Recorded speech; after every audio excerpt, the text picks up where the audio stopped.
Assalamualaikum warahmatullahi wabarakatuh. Selamat pagi, salam sejahtera bagi kita semua. Om Swastiastu, nama budaya, salam kebajikan. Oke, jadi selamat datang semuanya untuk kepada our first ever podcast. Jadi di sini aku sebagai Vincent Gilbert sebagai host pada hari ini dan juga Saya Angga Saputra sebagai host kedua pada hari ini. ya. Jadi topik tentang podcast kita hari ini adalah tentang STRIVE, yaitu the realities of medical education accreditation. Jadi kami dalam penyelenggaraan podcast ini adalah untuk menyelenggarakan hari dokter nasional, yaitu kita dari Observer Cimsa. Kita bakal mengundang dulu, yaitu narasumber kita ada Dr. Panji Nurhikwan MPD Ket. Dr. Panji. Oke. Jadi buat yang belum tahu juga, Dr. Panji sendiri merupakan salah satu alumnus dari AKULM angkatan 2010. Bener, Dok? Betul, 2010. Iya. Jadi sebenarnya saya penasaran, Dok, semasa kuliah dulu tuh dokter itu masih sering aktif atau cuma kayak masuk kupu-kupu, Dok? Yang kuliah pulang. Enggak, aku aktif kok. Jadi agak bosan kalau seandainya aku kerjaannya pulang kuliah. Ya pengen coba-coba sesuatu yang baru layaknya mahasiswa pada umumnya seperti itu. Kalau dulu tuh kira-kira ada apa aja sih, Dok? Kegiatannya apakah sama gitu atau masih? Kalau dulu nggak sebanyak sekarang ya. Kalau dulu itu kita cuma fokusnya ke organisasi dulu nih. Cuma ada BEM, kemudian himpunan mahasiswa prodi, kemudian dulu masih ada beberapa organisasi kecil seperti TBM, kemudian Hippo Kampus, kemudian KSI Asipa juga ada. Dan juga ada beberapa seperti yang paduan suara, pelika vokalis itu sudah ada. Nah, namun seiring bertambahnya tahun, sekarang semakin banyak seperti itu. Iya, benar banget. Sampai sekarang masih banyak banget sih organisasinya. Rame-rame kok. Ya, iya. Kalau boleh tahu, dulu itu dokter mengikuti organisasi apa ya, dokter? Aku di Hima, Prodi, kemudian di BEM, kemudian lanjut lagi tahun pertama aku di KSI Asipa sampai tahun ketiga, kemudian tahun kedua aku di Hima juga, baru di tahun ketiga aku di BEM. Seperti itu. Asik banget. Kalau sekarang tuh kalau nggak salah tuh dokter jadi ketua unit ICT ya, Dok? Betul, aku diamanahkan buat megang untuk yang seluruh di fakultas terkait dengan informasi komunikasi dan teknologi. Kalau nggak salah juga dokter ini member dari tim penyusun borang akreditasi program studi kedokteran profesi ya, Dok?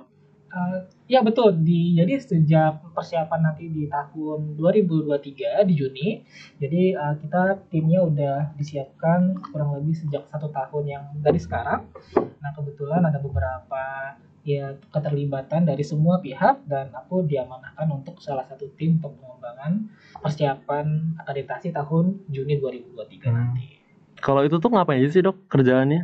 Karena lumayan cukup banyak, karena dia sifatnya adalah akreditasi ya, nanti kita akan bahas lebih detail. Tapi yang pasti karena dokumennya itu banyak, namanya ngumpulin dokumen pasti banyak berkas, banyak persiapan, file-file digital, kemudian bukti-bukti kalau memang secara dokumen kita melaksanakan suatu kegiatan dalam 3 tahun terakhir.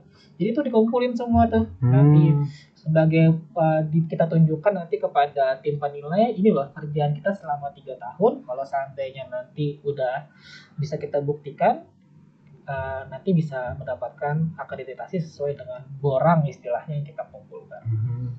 Jadi buat yang belum tahu sendiri, borang sendiri juga salah satu alat yang digunakan untuk mengumpulkan atau mengungkapkan data dan informasi yang digunakan oleh BNPT untuk menilai mutu dan kelayakan perguruan tinggi terbuka jarak jauh. Jadi kalau nggak salah dokter juga itu tim pengembangan kurikulum PSPD ya, Dok? Iya betul, karena basicnya medical education, keilmuan ya maksudnya. Mungkin teman-teman yang nanti jadi pendengar podcast kita pada hari ini, di dalam keilmuan suatu dosen, suatu pendidikan, dia kan S1, S2, S3. Kalau saat ini kan teman-teman lagi S1 nih. Nah nanti kalau nanti S2, itu banyak tuh cabang ilmunya. Mungkin yang pernah lihat ada yang gelarnya M-Biomed, Magister Biomedik, Magister Science atau MSI. Kalau dia lulusan dari luar negeri, Master of Science, tapi gelarnya bukan MSI tapi MSc seperti itu. Nah, aku gelarnya adalah Magister Pendidikan Kedokteran. Magister Pendidikan Kedokteran singkatannya adalah M.PD.Ket. Kalau dosen-dosen lain yang di pihak di Fakultas Keguruan misalnya itu sampai MPD saja, M.PD. Maka dia adalah magister pendidikan. Nah, kalau aku dan lulusan medical education yang lain itu adalah MPD KER. Jadi ada magister pendidikan kedokteran. Kerjaannya apa? Jadi kita nih tim yang mengembangkan Vincent saat ini kuliahnya apa? Mata kuliahnya selama 7 semester apa? Kemudian tutorialnya berapa kali, skill lab-nya berapa kali. Kemudian nanti teman-teman yang lain skripsinya bagaimana. Jadi semua petanya itu, kurikulumnya itu yang kita yang rumuskan seperti itu sebagai tim utamanya. Gitu. Berarti kurikulum dari kita awal sampai nanti benar-benar akhir selesai gitu ya, Dok? Betul, kita ada berempat ya. Yang ketua tim aku sendiri saat ini diketuai oleh Dr. Didik, ada Dr. Alfi, sama satu lagi Dr. Bahri. Mereka semua ini adalah Master of Medical Education. Nah, aku nih yang paling muda, yang paling baru. Gitu. Oke. Oke. Jadi sebenarnya aku penasaran, Dok. Kalau kan dokter udah pernah jadi mahasiswa juga dari tahun 2010 sama sekarang dokter udah jadi dokter juga sebenarnya di sini kan, dan juga ada mengajar beberapa. Bagaimana sih, Dok, perbedaannya dari tahun-tahun sebelumnya sampai tahun sekarang itu, dari mungkin dari mahasiswanya atau dari mungkin dari kurikulumnya juga mungkin, Dok? Kalau dari segi, kita mulai dari yang kurikulum dulu ya. Kalau kurikulum dulu terjadi perubahan yang sangat signifikan ya. Kalau di zaman aku tuh angkatan 2010, Vincent 2021. Jadi nanti pada saat berapa tuh? 11 tahun nih perubahan kan. Tapi pada saat itu kan aku masih menggunakan kurikulum 2008 kan. Nah, kalau rekan-rekan pendengar podcast ini punya teman di prodi lain, coba tanyain deh, kamu kalau ujiannya itu 1 semester kapan? Maka kebanyakan pasti mereka jawabnya aku di akhir semester. Nah, itu adalah mata kuliah pada umumnya, mata kuliah konvensional namanya. Maksudnya ada konvensional adalah dia mengambil misalnya 5 mata kuliah 1 semester. Maka sejalan di bulan pertama kali dia kuliah, misalnya September, Oktober sampai dengan dia Januari umumnya, itu dia akan 2 kali ujian, UTS, ujian tengah semester dan ujian akhir semester gitu. Dan ini berlaku di semua mata kuliah tadi. Nah, kalau di FK itu mengalami dulu kayak gitu juga. Jadi bayangin teman-teman itu belajar anatomi, fisiologi itu sampai akhir semester, kemudian ada ujian tengah semesternya, di tengah-tengah semester dan juga di ujian akhir semester. Jadi semuanya itu ditumpuk di akhir semester tersebut. Nah, di FK mulai mengembangkan di tahun 2005 kalau nggak salah, dia mengembangkan konsep mata kuliahannya itu sesuai dengan organ-organ dalam sistem tubuh manusia. Makanya pada saat itu berubahlah mata kuliah konvensional itu dalam bentuk paket yang namanya blok-blok.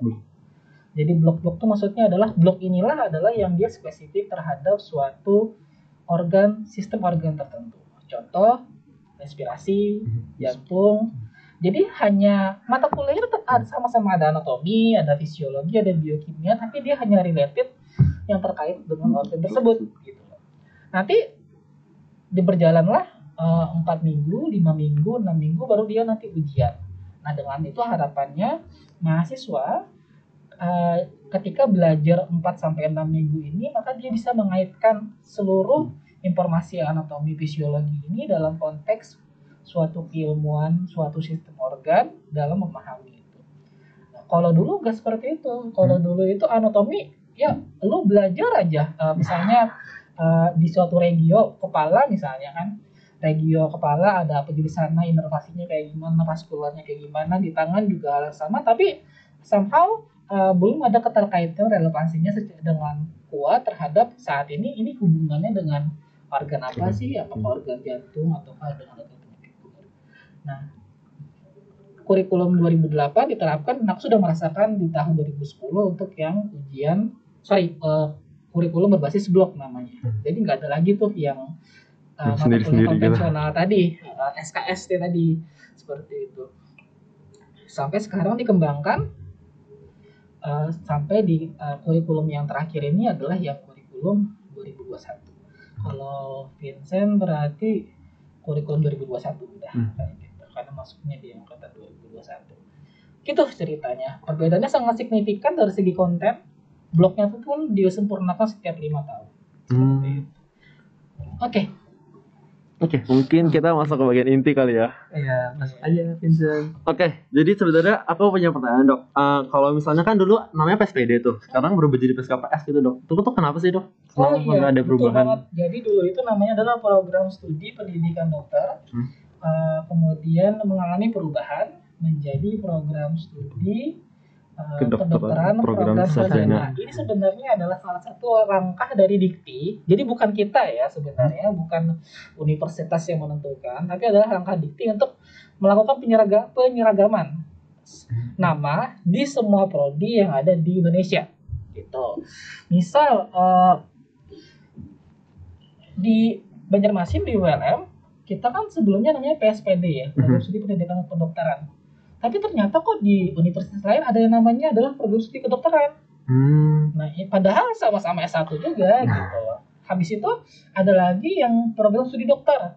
Nah, ini kan adalah 3 terminologi yang berbeda, tapi sebenarnya konteksnya sama. Dan ini tentu akan menimbulkan kebingungan dan kita seragamkan oleh Dikti berusaha untuk menseragamkan itu dalam konteks penyeragaman.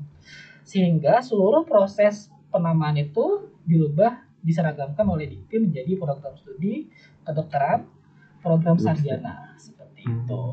Nanti akhirnya Dikti itu formatnya akhirnya dia seragam ya. Jadi kalau awalnya pasti program studi apa, program studi kimia, program studi biologi, ujung-ujungnya pasti ada tambahan.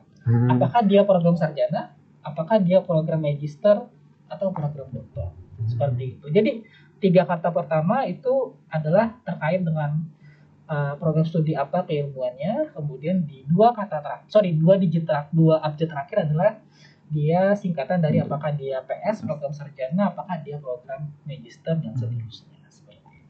Berarti cuma kayak perbedaan nama aja supaya setara gitu semua di satu di Indonesia supaya gitu. Standar, supaya seragam di seluruh Indonesia. Oke, jadi kan kemudian kita tahu nih akreditasi sendiri adalah kegiatan penilaian atau kriteria yang ditetapkan oleh berdasarkan standar nasional atau perguruan tinggi ini dok. Apa aja sih yang kita sebagai mahasiswa tuh harus tahu atau masyarakat juga supaya tahu tuh apa tentang akreditasi gitu dok? Oke, akreditasi pada prinsipnya adalah kita melakukan suatu upaya untuk melakukan penilaian apakah suatu program studi itu layak ya tanda kutip ya untuk didirikan, untuk dijalankan dalam seseorang itu menempuh pendidikan. Oke. Hal ini tentu sangat penting sekali maknanya terutama bagi siapa? Bagi masyarakat.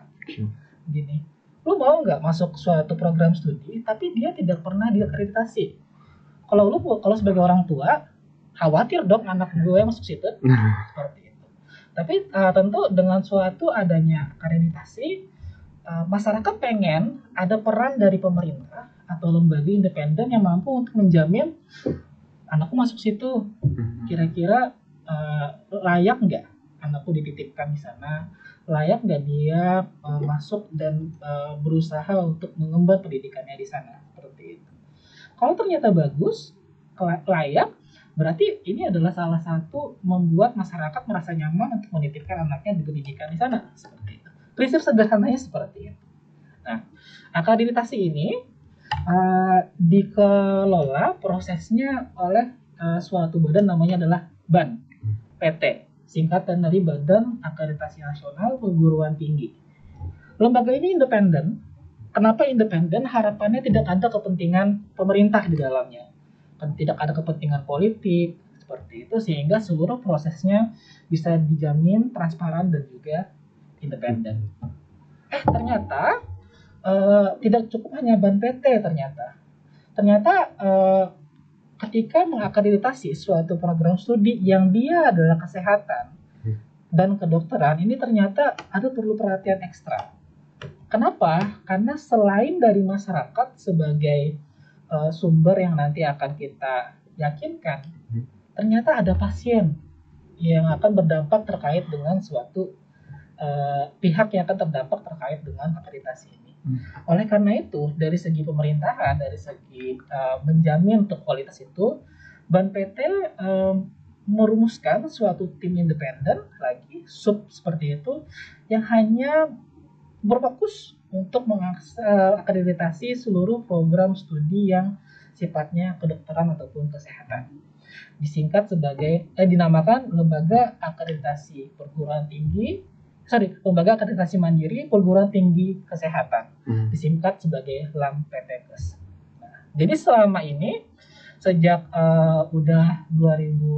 sejak dari tahun 2014 kalau tidak salah, seluruh proses akreditasi itu dikelola oleh LAMPTKES untuk yang program studi kedokteran dan kesehatan seperti itu. Jadi kayak dari BNPT sendiri ada cabang-cabangan buat ini kedokteran, buat ini bagian Betul, tapi aku nggak tahu ya kalau untuk prodi lain, tapi untuk yang kesehatan seperti itu. Gitu. Kalau misalnya dari proses sendiri tuh gimana sih dok, dari sebuah universitas kayak pingin ngajuin akreditasi itu tuh gimana sih prosesnya sampai supaya masuk? Oke, pertama kali kita harus tahu dulu ada prodi yang baru berdiri, ada prodi yang sudah lama berdiri. Ya, nah kalau dia prodi yang sudah baru berdiri, maka prosesnya itu adalah dia akan mengajukan dulu dokumen untuk pendirian program studinya dan nanti akan dievaluasi oleh LAMPTKES ketika si program studinya mensubmit kelengkapan berkasnya. Seperti itu. Tapi kalau dia prodinya sudah lama berdiri, sudah lama disetujui oleh Dikti, misalnya program studi S1 seperti itu kan, maka dia akan mengalami akreditasi setiap 5 tahun sekali. Ya. Jadi misal suatu program studi akreditasinya baik misalnya, maka dia ini akan berlaku selama 5 tahun sejak dia ditetapkan.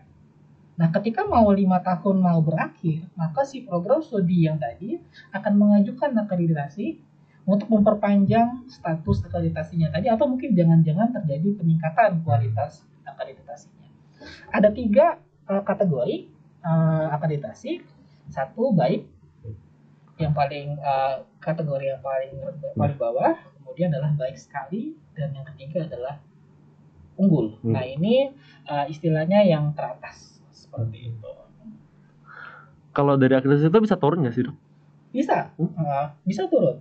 Jadi dulu awalnya dia unggul, turun jadi baik sekali jadi unggul. Jadi kayak interchangeable, tergantung penilaian dari asesor istilahnya, itu yang tim penilai tadi. Oke. Baik dok.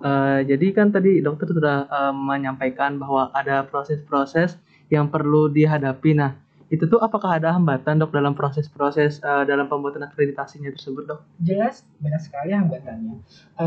Akreditasi ini yang di zaman yang sekarang itu ada 9 orangnya. Di tanganku berapa? 9. Kalau dulu cuma 6 seperti itu. Cuma 3. Pada prinsipnya adalah aku nggak akan menyebutkan ke 9-9-nya, nanti tambah mumet. Tapi yang ingin aku sampaikan adalah perlu keterlibatan semua pihak. Pimpinan, dalam hal ini adalah dekan ataupun dekanat, kemudian kasubag, kepala subbagian atau koordinator prodi, dosen, mahasiswanya. Dan yang paling penting lagi adalah sarana prasarana dan fasilitasnya.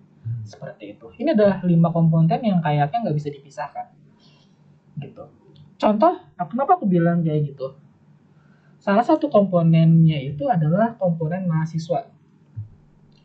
Kalau mahasiswanya itu tidak aktif, terikat atau tidak engage dengan kondisi kampusnya, gak usah jauh-jauh deh kalau ada asesor nanya, kamu tahu nggak deh visi misi FKULM apa? Gitu. Kalau mahasiswanya jawabnya nggak tahu, dia bakal dipertanyakan dong. Jadi ngapain selama ini FKULM mendidik mahasiswa ini sampai visi misinya dia nggak tahu? Seperti itu.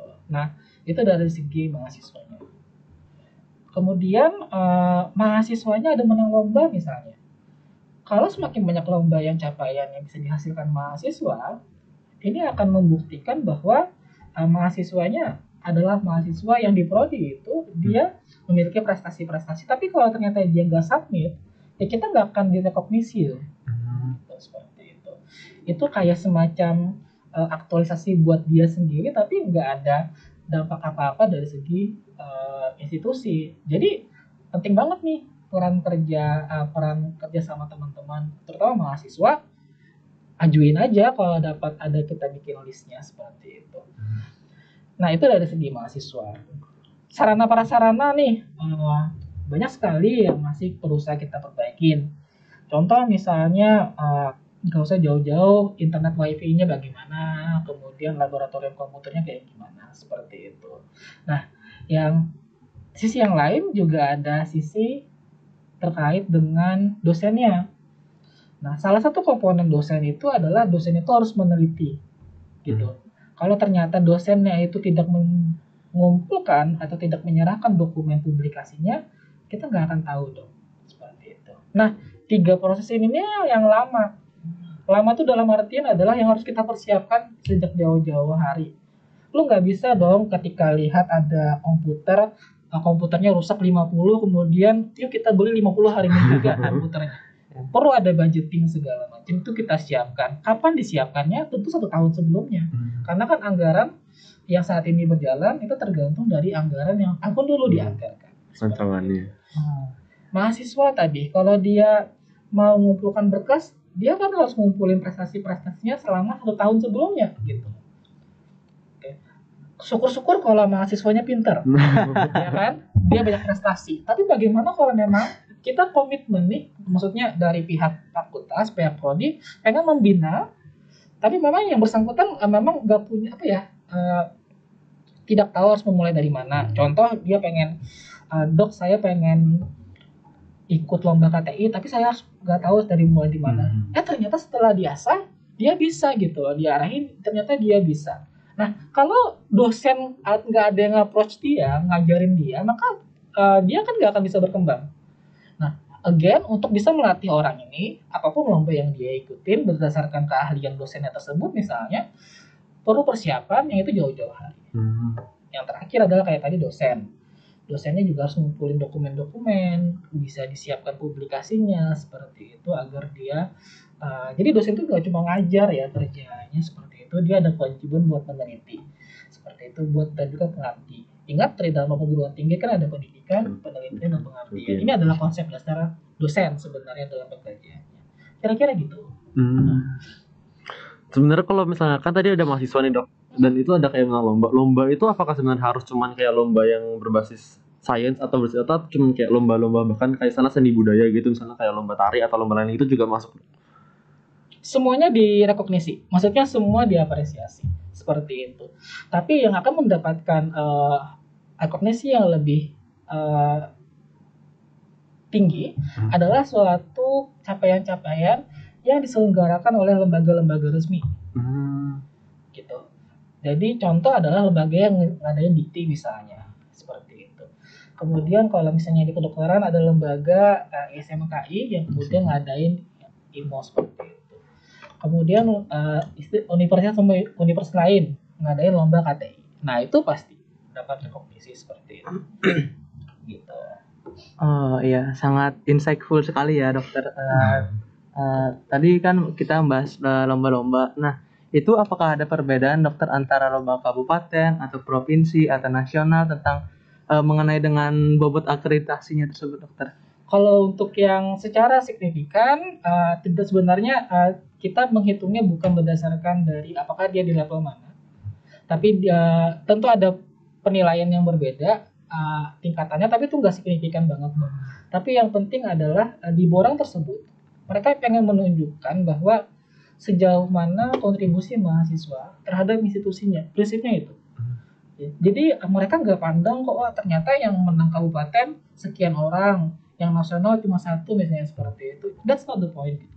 Tapi lebih ke arah tadi, ternyata yang menang lomba banyak ya, ternyata mereka rajin-rajin segala macam, seperti itu.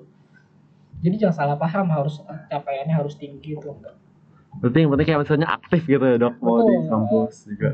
Organisasi juga loh, jadi kalau dia ketua, tapi usahakan dengan ketua intra fakultas. Tapi memang kalau kalian ada suatu organisasi luar, yang memang kalian berjabatan di sana. Again, ini bukan masalah kalian ketua, bisa ketua organisasi apa gitu, SMKI untuk yang wilayah nasional, that's not the point. Tapi bagaimana kalian mampu berkontribusi di organisasi tersebut, that's the point. Gitu. Lumayan insight baru Ya, gitu kayak insight baru bagi kita. baru tahu ternyata kalau sana aktif pun nggak harus di nasional pun, tapi yang penting kita ikut aktif gitu ya dok. Dalam proses akreditasi tapi ya. Iya.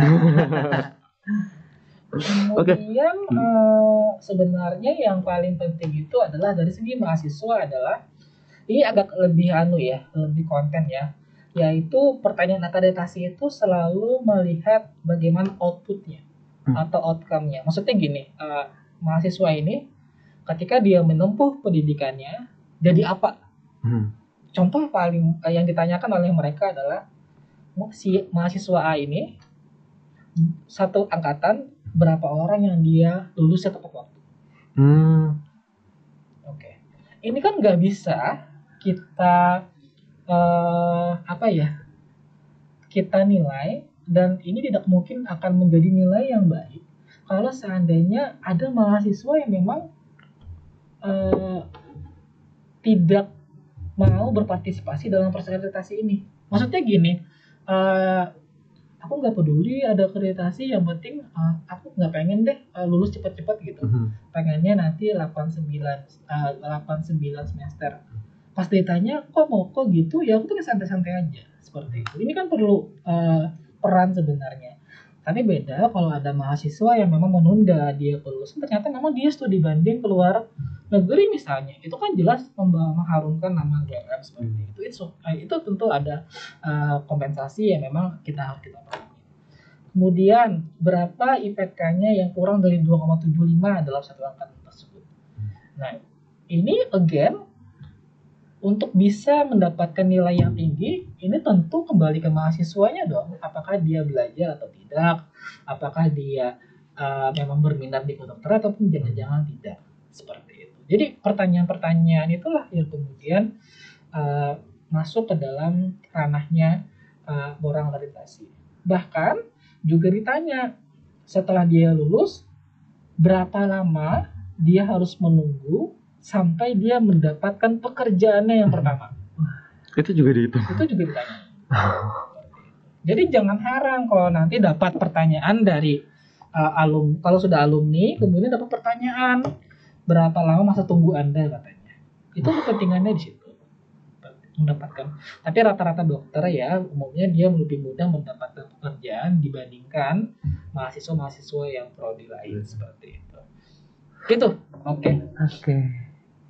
Nah ya dok, kan kalau misalnya kan tadi akreditasi itu lumayan panjang kan dari awal sampai akhir. Itu tuh ada dana nggak sih yang perlu dikeluarkan gitu? Oh betul banget. Jadi sejak peraturan yang terbaru dari Lampetekes yang Badan Akreditasi Mandiri tadi, per 1 Januari 2022, proses dana akreditasi untuk suatu prodi mengajukan akreditasi itu membutuhkan dana, catat ya, 110 juta rupiah. Ulangin, 110 juta rupiah. Jadi itu adalah proses yang harus dikeluarkan dana yang dikeluarkan suatu prodi ketika dia mau mengajukan seperti itu. PSKPS itu akan berakhir di Juni 2023. Dokumennya paling lambat harus disubmit di awal tahun 6 bulan sebelumnya. Nah, ketika jadi tanggal Januari tuh harus sedia duit tuh 110 juta gitu kan. Seperti itu. Nah, tapi ada justifikasi kenapa harganya seperti itu. Jadi dulu akreditasi itu sebelum 1 Januari 2022 itu menghabiskan dana kalau tidak salah lebih rendah, tapi hanya untuk 3 asesor. Dulu itu akreditasi terdiri dari 3 asesor, 3 hari prosesnya. Sekarang sejak tahun 1 Januari 2022 disahkannya peraturan itu naik menjadi 5 orang asesor yang datang. Kemudian dilakukan selama 4 hari, lebih lama. Atas dasar inilah terjadi juga peningkatan dana yang akan digunakan untuk kebutuhan-kebutuhan terkait dengan proses itu. Kemudian banyak nih pertanyaan, kenapa sih harus ditingkatin jadi 5 gitu. Oh ternyata proses akreditasi pendidikan dokter itu mendapatkan perhatian oleh World Federations Medical Education. Jadi Lampetekes kita itu adalah salah satu Atau jangan-jangan aku lupa ya, not sure. Ini bisa dikoreksi kalau ada teman-teman podcaster yang lain. Salah satu lembaga akreditasi yang mendapatkan pengakuan dari World Federation Medical Education, yang memang secara lembaga mereka memang istilahnya standar, quality standarnya mereka itu sesuai dengan keinginannya WFML seperti itu. Nah jadi dan WFML pada saat itu mengusulkan agar terjadi peningkatan asesor menjadi 5 dan 4 hari. Tujuannya adalah tadi agar bisa mendapatkan gambaran yang lebih menyeluruh ketika banyak orang yang terlibat. Seperti itu. 4 hari, hari tambahannya ini ngapain? Hari tambahannya ini adalah bagaimana kita bisa melihat si asesornya itu melihat contoh prodi kita ULM secara lebih menyeluruh dibandingkan hanya sekedar duduk di lapangan, melihat berkas. Jadi jangan heran kalau nanti 1 hari itu kerjanya full day keliling ULM di kampusnya ataupun nanti di rumah sakitnya seperti itu. Jadi harapannya dapat gambaran yang lebih besar gitu. Jadi nanti nih pada saat akreditasi kita yang prodi kita di ULM ya kita akan harus siap 5 asesor tadi dengan 4 hari ngetem bekas-bekas dan siap-siap untuk menyiapkan berkas-berkas tadi ke asesor. Kalau asesornya sendiri itu dari mana ya dok? Kayak dari ban PT-nya atau dari alat? Umumnya adalah biasanya adalah universitas lain juga yang tidak boleh pernah ada ikatan dengan ULM. Jadi bagaimana mereka berusaha untuk mencapai bias ya, terus supaya untuk meminimalisir bias. Bahkan kalau seandainya ada 1 orang asesor, dia tugas tambahan di Lampetekes. Nah, ketika dia ngasih pendampingan sebelum akreditasi yang sebenarnya, itu 22 tahun dia nggak boleh ngasesor prodi tersebut. Gitu. Jadi memang adalah orang lain yang tidak punya konflik of interest terhadap kampus yang akan diakreditasi tadi. Bahkan ada lagi ketentuan di mana ketika sudah selesai akreditasi, misalnya nih datang hari Senin, Selasa, Rabu, Kamis, dia akreditasi. Harus hari itu juga pulang. Gak boleh Jumat, Sabtu Minggu dia stay di Banjarmasin, pengen ke Martapura, pengen ke Lok Baintan, itu gak boleh. Karena tadi demi untuk meminimalisir segala bentuk hal-hal yang tidak diinginkan. Jadi supaya lebih objektif gitu ya. Jadi itu bagaimana Lampetekes berusaha untuk komitmen terhadap akreditasi yang ada di prodi kesehatan. Tapi kalau misalnya kayak gitu tuh asesornya tuh pasti kayak saingannya sih dok, kayak aku dari kampus ini berarti harusnya lebih bagus gitu. Kayak lebih strict jatuhnya. Betul. Aku juga dulu sempat seperti itu. Sempat mengira misalnya ini dari suatu universitas yang terkenal gitu ya kan, yang top end di Indonesia, kemudian kira-kira dia mau gak ya ULM jadi A seperti itu. Tapi ternyata pas menjalani sebagai dosen memang ternyata jadi asesor tuh ada pelatihannya loh. Iya, pelatihannya tuh cukup lama. Misal kayak kemarin itu daring ya. Ini konteksnya daring karena pandemi Covid. Mereka itu pelatihan 3 bulan berturut-turut online, setiap minggu ada tugas.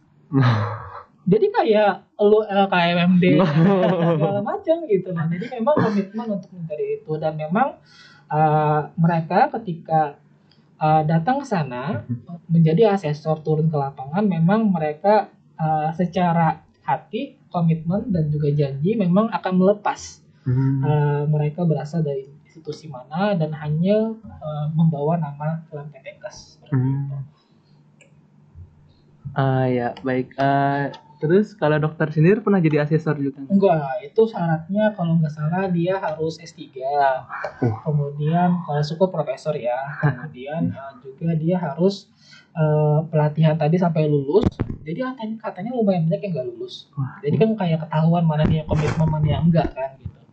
Seperti itu. Kemudian yang terakhir adalah biasanya dia memiliki pengetahuan atau memang memiliki pengalaman sebelumnya. Biasanya dia senior seperti itu.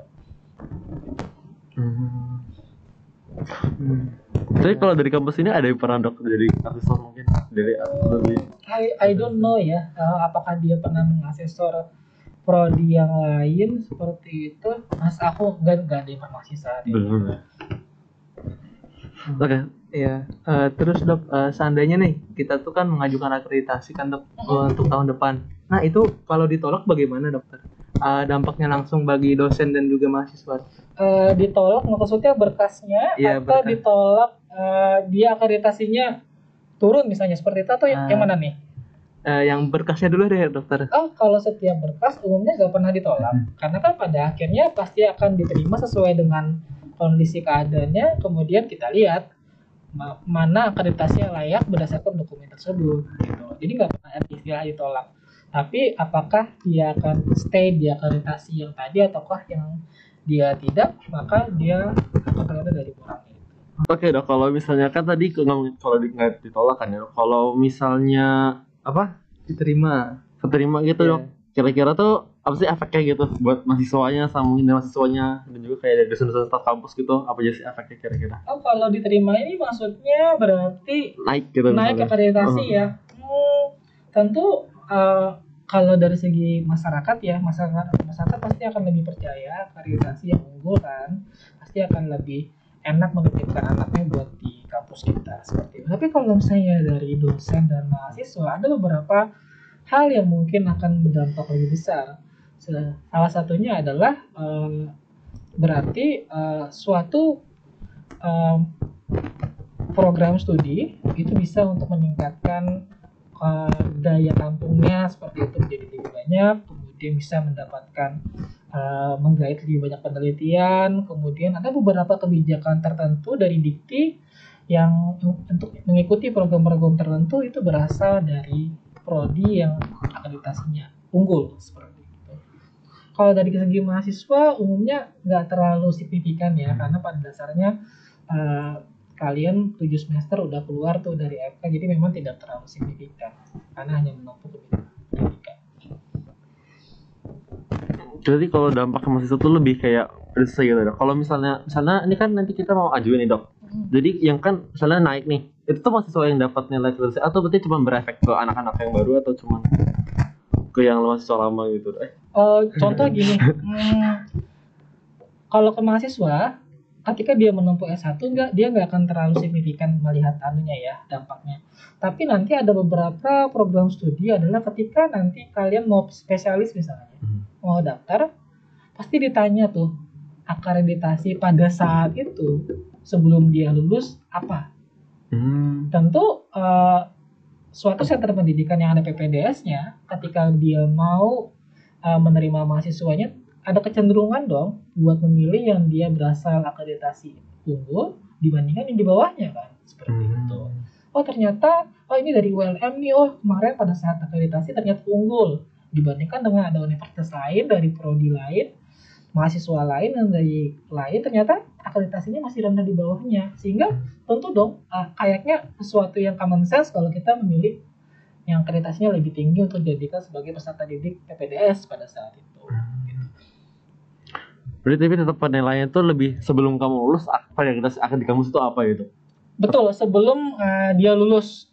Jadi kalau ternyata kayak aku sekarang nih kan, aku pada saat itu lulusnya akreditasinya masih baik ya, maksudnya baik sekali tuh kalau zaman dulu itu istilahnya B. Nah, jadi sampai aku mati seumur hidup ya, ketika aku mau ngajuin PPDS pasti akreditasi itu yang dipakai. Gitu loh.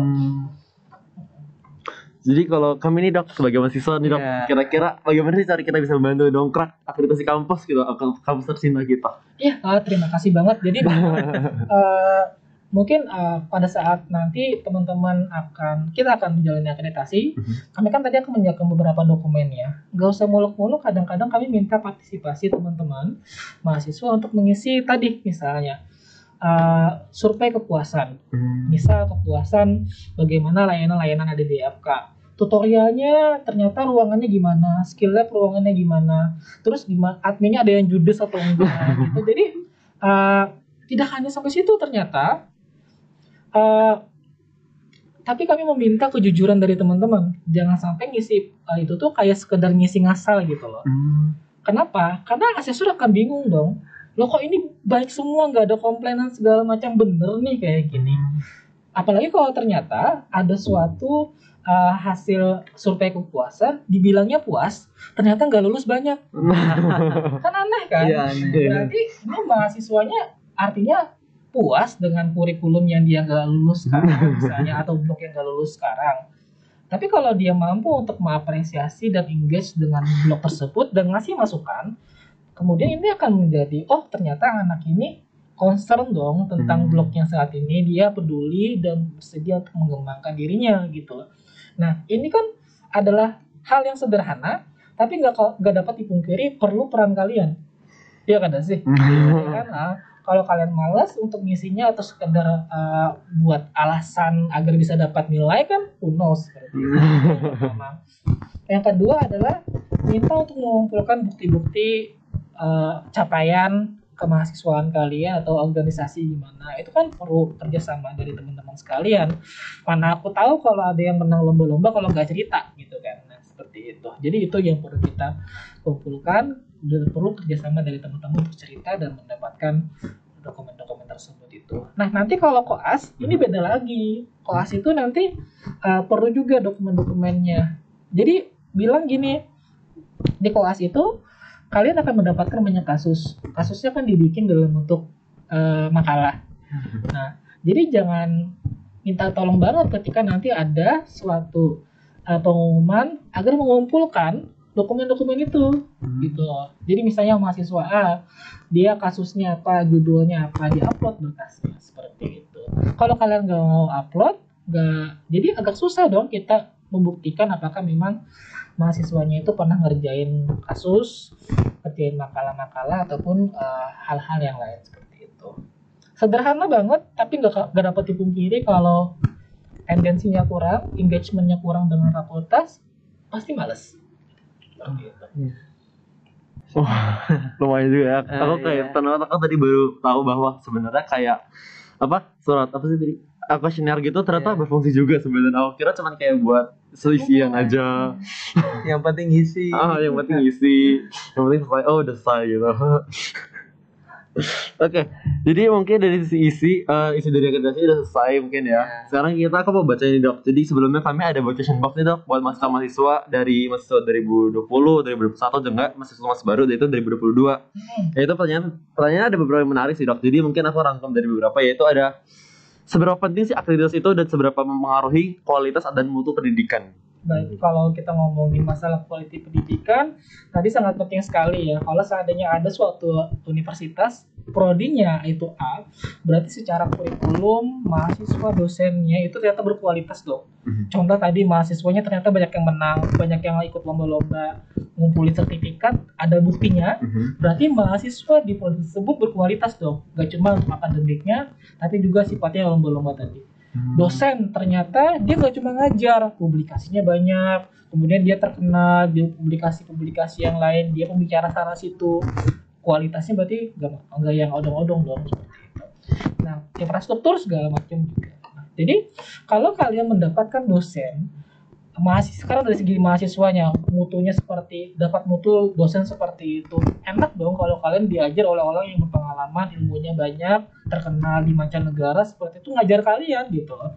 Kalau dia ngajarin orang itu dibayar, kemudian dia ngajarin kamu gratis, itu kan sesuatu privilege yang kita nggak kita dapatkan di universitas prodi lain seperti itu gitu. Jadi secara langsung juga akreditasi ini ada pengaruh kayak bahwa proses belajar itu bakal perfect gitu ya dok. Betul, kurikulumnya akan sangat berbeda sekali. Jaminannya kalau memang kalian akan menghasilkan yang berkualitas lah gitu lulusannya. Oke, jadi ada pertanyaan lagi nih dok. Mungkin ini agak sedikit dok. Kalau misalnya dari penilaian akreditasi itu tuh benar-benar diimplementasikan secara nyata atau hanya kayak pencitraan gitu dok? Oh, kalau di zaman sekarang ya, aku nggak tahu bagaimana sebelum-sebelumnya. Kalau sekarang memang sangat terasa sekali. Banyak sekali kalau untuk yang PPDS itu, kalau untuk beberapa badan beasiswa itu ketika dia mesapin berkasnya, dia itu minta loh akreditasinya prodinya itu apa. Berarti ada kepentingan di mana mereka akan memilih mahasiswa-mahasiswa tertentu yang memang prodinya sudah berakreditasi gitu dibandingkan mereka yang belum berakreditasi atau mungkin akreditasi juga tapi lebih rendah masih seperti itu. Gitu Kak. Oke, dok, aku mau nanya lagi kan kalau misalnya kita di kampus ini kan fasilitas tadi masuk kan ya dok, kayak fasilitas sama gedung lain-lain. Itu kan kalau masuk ke lain fasilitas itu apakah kayak misalnya kayak perpus tuh misalnya perpus harus lebih gede, berarti lebih bagus gitu akreditasinya, atau kayak misalnya lapangan parkir juga masuk, atau juga kayak dari mungkin seberapa hijau kampusnya gitu juga termasuk nggak sih dok? Kalau gitu? itu sebenarnya untuk yang kehijauan kampus itu juga diturut dinilai, tapi tidak secara kuantitatif, tapi secara kualitatif ya. Jadi bagaimana, apakah lingkungannya asri atau tidak, apakah dia bersih atau tidak, sampah di mana pembuangan tempat akhirnya.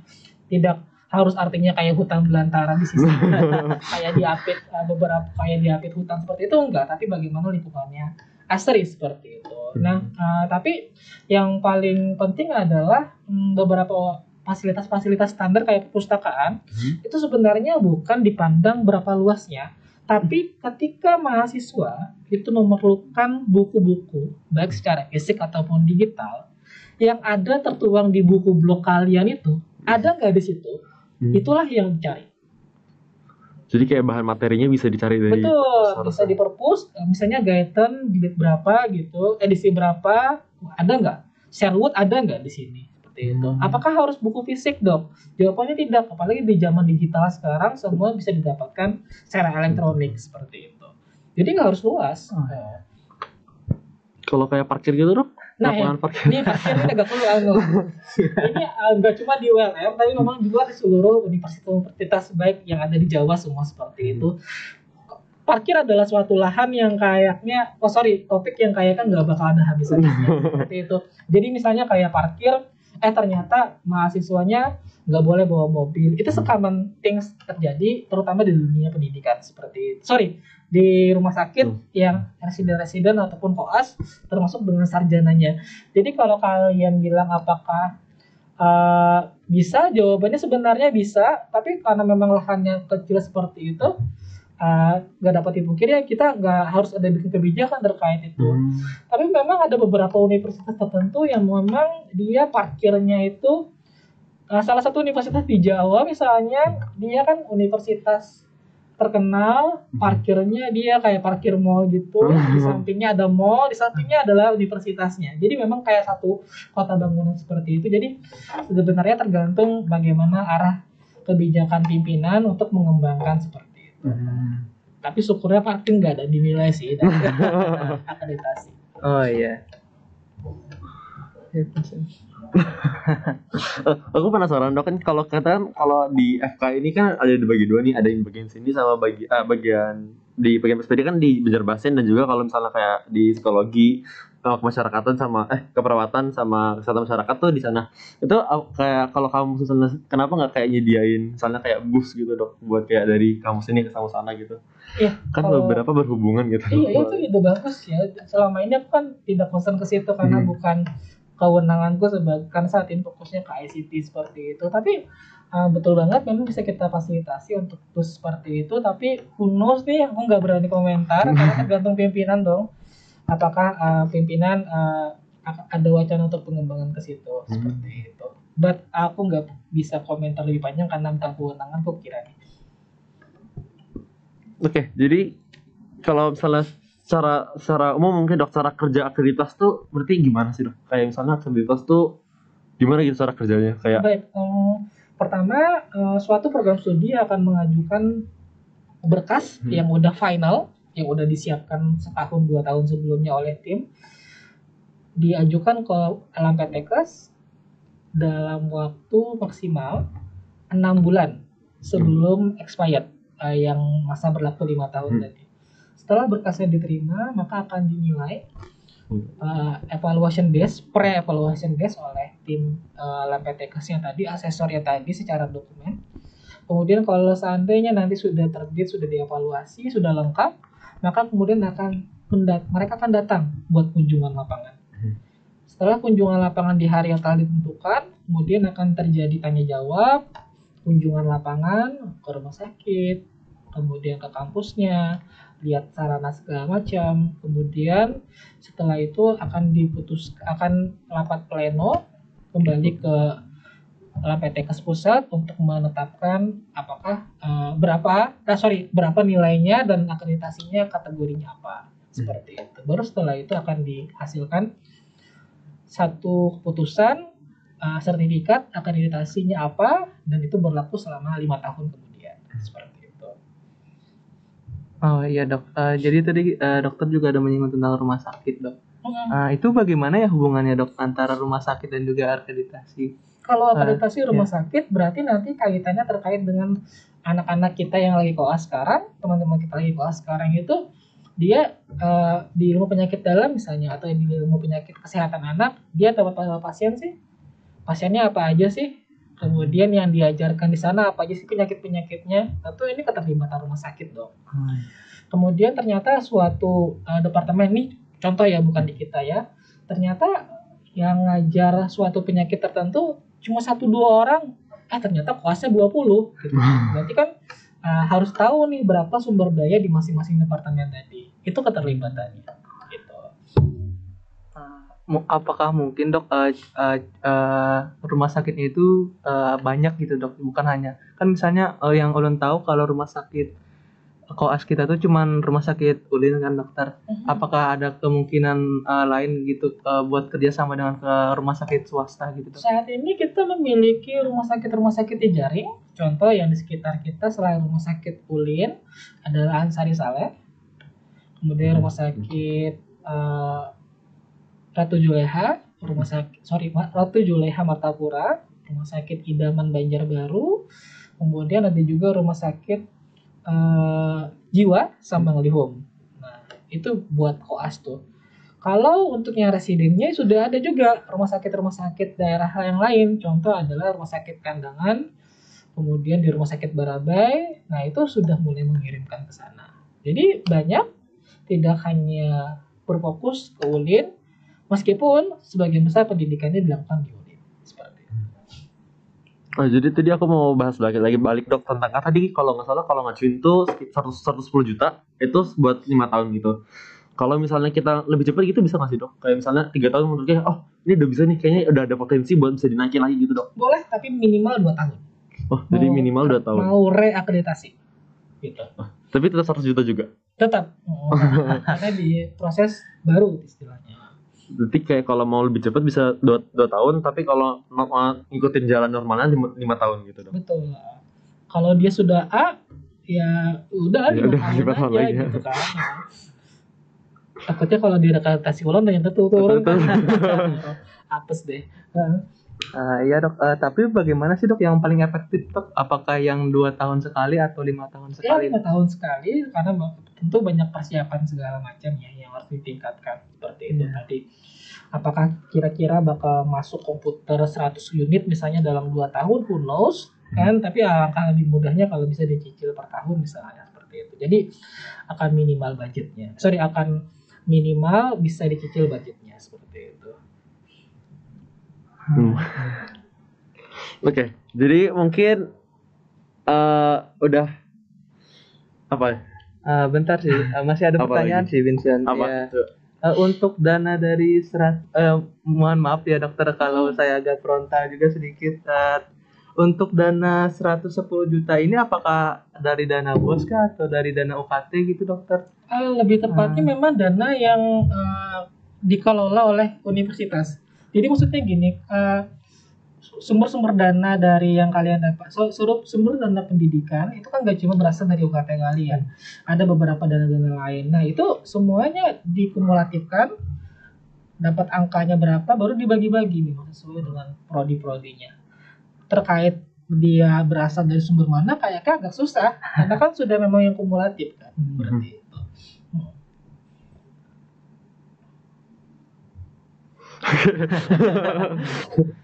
Tapi kalau dari akreditasi sendiri tuh kayak kan misalnya dia naik ke A dok, itu kalau misalnya kayak bisa nggak sih kayak misalnya ada gara-gara ada kena kasus gitu tiba-tiba langsung turun gitu dok? Selama ini nggak pernah sih kejadiannya, atau aku yang nggak tahu gitu. Cuma saya kan nggak pernah ada kejadian seperti itu. Jadi sampai sekarang masih belum ada kayak misalnya tiba-tiba ada kasus nih, misalnya Universitas A tiba-tiba dia kena kasus, tiba-tiba ada misalnya kasus yang bisa apa sih kalau universitas kira-kira? Misalnya tiba-tiba ada pelecehan seksual gitu dok misalnya. Terkait terus itu sebenarnya gitu. nggak pernah ada. Kenapa? Karena kan akreditasi ini prosesnya kan sistem dan tim ya. kayaknya agak kurang bijak gak sih gara-gara satu oknum kemudian akreditasi lu turun gitu, kayaknya nggak bijak. Karena tadi banyak keterlibatan gitu kan. Lu mau nggak gara-gara lu misalnya gara-gara ada satu orang gak submit pencapaiannya kemudian gara-gara lu jadi akreditasinya rendah, nggak gitu kan? Gitu. Tapi memang banyak hal sekali yang bisa kita bahas untuk akreditasi ini. Cuma ya tadi untuk yang dalam kapasitas mahasiswa seperti itu gambarannya. Ya. Jadi pertanyaan yang mungkin dipenasaran sama mahasiswa juga, kalau dari UKT sendiri dok, itu tuh buat apa sih dok UKT-nya? Kan berbeda-beda tuh kayak apa aja gitu. Kamu UKT tadi kan ada beberapa tingkatan ya sampai sekarang. Nah, jadi pada prinsipnya adalah suatu unit cost penyelesaian kalian selama 7 semester itu perlu duit berapa, itu kemudian dibagi oleh seluruh mahasiswa yang masuk. Sebagian kecilnya mendapatkan subsidi dari mereka yang lebih besar seperti itu. Jadi kayak semacam subsidi silang. Nah, buat apa? Tentu ini adalah seluruh prosesnya itu digunakan untuk pendidikan. Pendidikan dalam artian adalah ya nggak usah jauh-jauh ya. Misalnya terkait dengan kalau mahasiswa kedokteran, penyediaan preparat, kemudian manikin, kemudian alat-alat BHP segala macam, itulah yang akan kita gunakan. Jadi kalau kalian skill lab, kalau nggak menggunakan itu BHP-nya, rugi kalian. Jadi maksudnya rugi itu adalah ya pakai aja karena itu memang hak kalian seperti itu. Jadi kalau seandainya aku ngajar kemudian dok ini pakai yang baru atau yang lama aja, pakai yang baru aja kataku. Sampai akhirnya habis dan memang mereka mau latihan ulang gitu. Ya udah terpaksa kan latihan ulang pakai yang udah kepakai gitu. But the idea adalah silakan itu hak kalian, pakai sebaik-baiknya, manfaatkan jatah kalian untuk seperti itu. Kemudian sebagian kecilnya digunakan buat juga untuk organisasi-organisasi. Contoh kalian mau mengadakan acara hima, Cimsa mau podcast nih, perlu ada persiapan segala macam seperti itu kan. Anak-anak kalian mau pengabdian masyarakat. Duitnya dari mana? Itu sebenarnya duitnya dari kalian. Jadi rugi banget dong kalau ada mahasiswa UKT-nya tinggi, kerjanya kuliah pulang gitu. Dia nggak menikmati proses sudah dibayar gitu. UKT yang dia keluarkan seperti itu. Atau mungkin dia berbaik hati kali ya, dia nggak pengen memakan uangnya untuk hal seperti itu. But who knows? But idea adalah seperti itu. Ada beberapa sumber-sumber yang lain seperti selain UKT, contoh adalah hibah dari pemerintah, kemudian dari beberapa badan-badan independen, juga ada hibah dari penelitian-penelitian yang kita gunakan, tapi itu umumnya spesifik dalam artian kalau dia hibah penelitian, berarti memang untuk dosen untuk meneliti, seperti itu. Kalau hibahnya untuk pengembangan, untuk infrastruktur bangunan-bangunan, jadi dulu itu ada salah satu badan internasional, 7-in-1, jadi memang dia untuk pengembangan gedung-gedung seperti itu, walaupun tidak spesifik untuk kedokteran, seperti itu. Terus kan tadi kalau salah dokter bilang kalau dokter-dokter tuh dokter-dokter dosen-dosen tuh butuh ada penelitian tuh dok. Betul.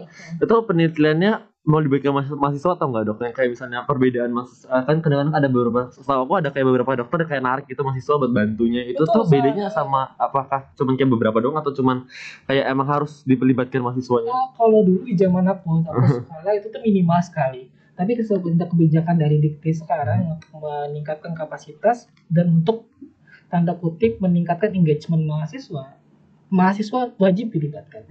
Jadi kalau memang ada penelitian dari dosen, ya approach aja gitu. Ada beberapa orang yang approach aku, kemudian dok kalau ada penelitian ajakin. Jadi memang aku ajakin gitu loh. Tapi itu akan lebih mudah buat aku mengidentifikasi, dosen-dosen yang identifikasi apakah seseorang itu berminat. Daripada aku ujuk-ujuk kemudian aku kontak Vincent ternyata Vincentnya nggak mau, capek seperti itu.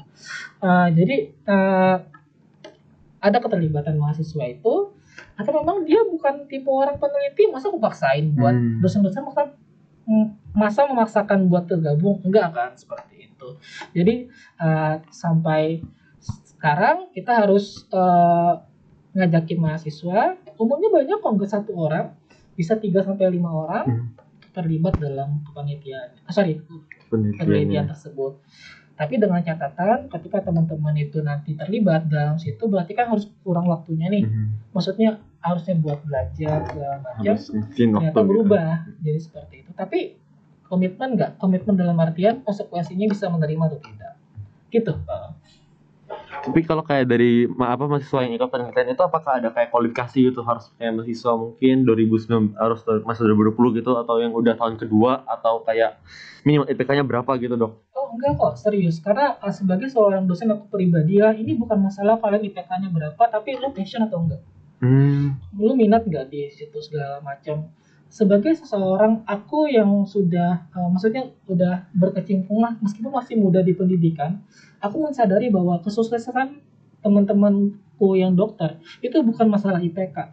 Tapi memang, ya memang dia passion nggak di situ seperti itu. Jadi aku nggak pernah measurement seseorang secara komprehensif mahasiswa itu berdasarkan dia IPK-nya paling tinggi. Lu nggak ada kan dipraktekkan itu lihat Panji Winata dia praktik IPK 4 nggak ada. Jadi sebenarnya bukan masalah itu seperti itu. Jadi asalkan dia berminat, dia punya mau untuk berjuang, dan maksudnya berjuang untuk belajar penelitian, it's okay.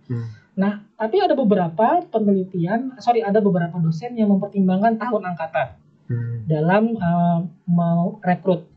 Contoh seperti ini.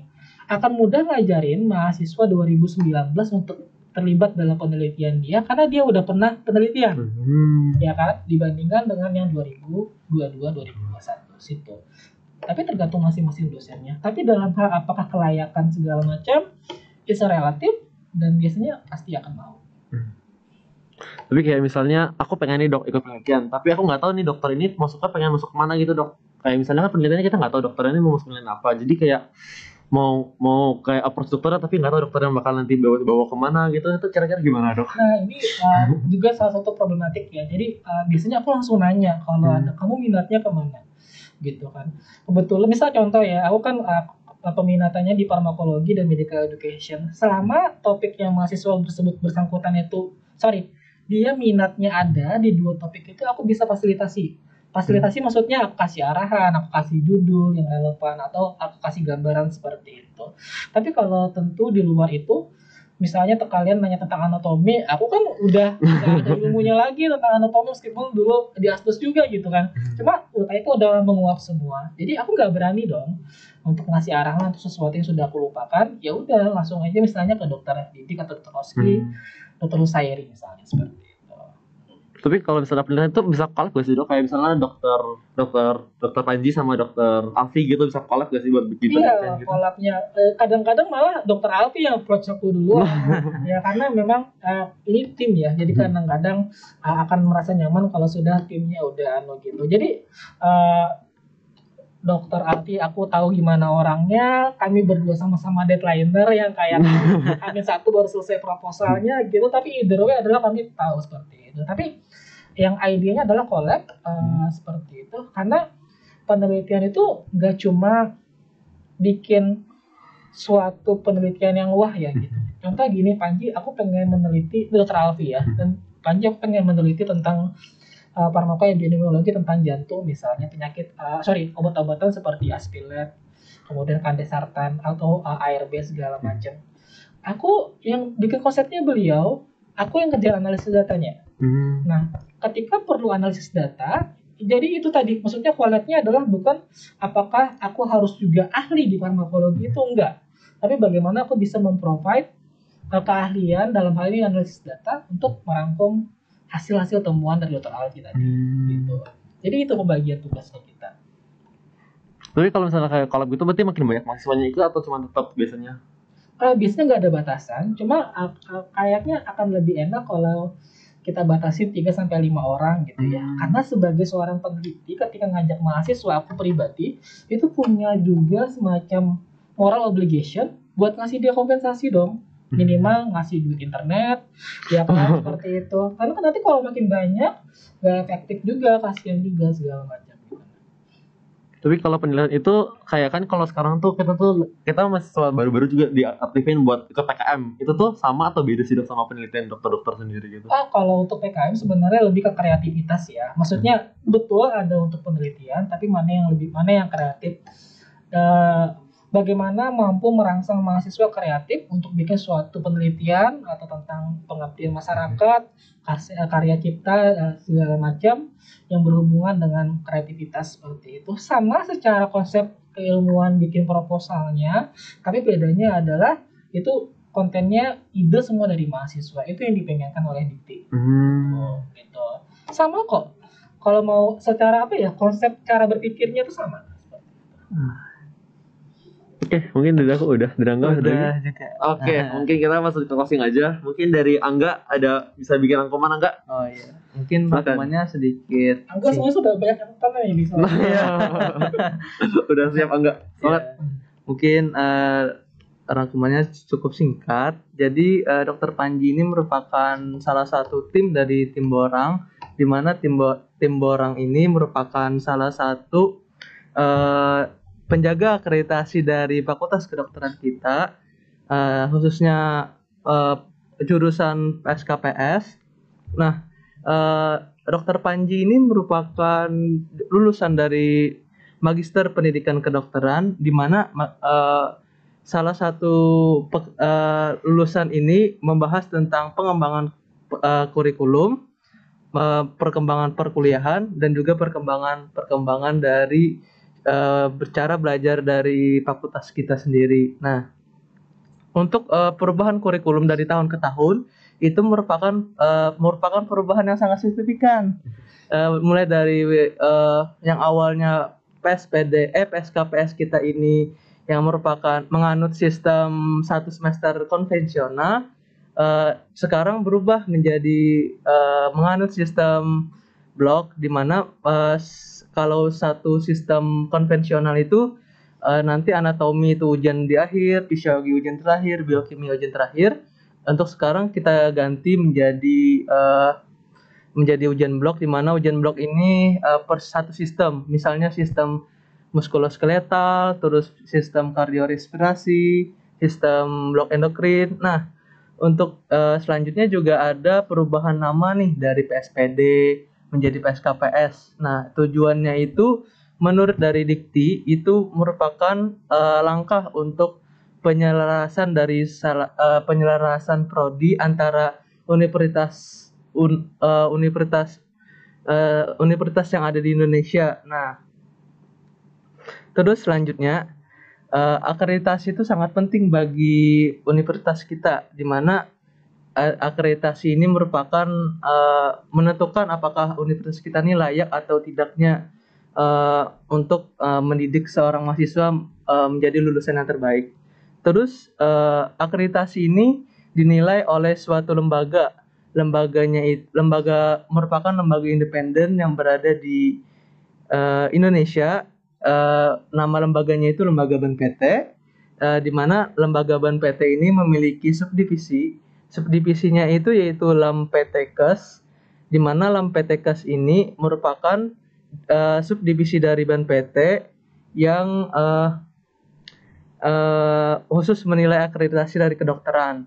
Nah, untuk dari akreditasi kedokteran kita itu ada untuk akreditasi kedokteran Fakultas Kedokteran Unlam itu ada B.